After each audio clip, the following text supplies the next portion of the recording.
practice.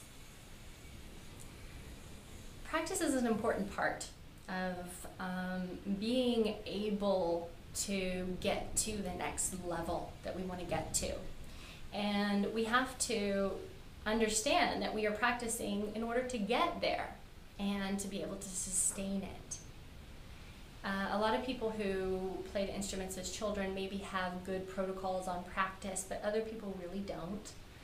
And what we are doing is we are practicing in order to become proficient at what we are practicing.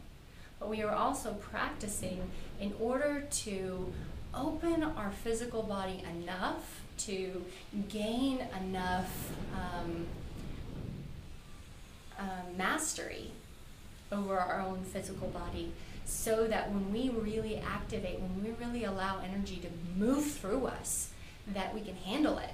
And when we activate into bliss, when we bring ourselves into ecstasy, that our physical form goes along for the ride and is okay. So whenever I meet with people individually and work with people, I always give practices, because it's always really important. We might do a session and completely work on releasing something, removing something, really healing, doing deep, deep, deep work.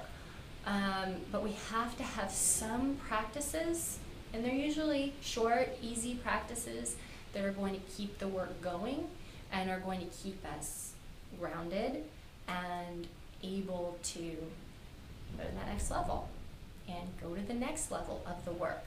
Because every time you get where you're going, you find out there's a little bit further to go.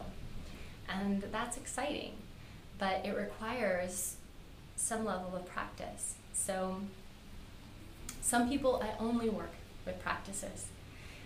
A lot of my online clients, I have programs that I work so that we are grounding, integrating, balancing, cleansing, and then activating.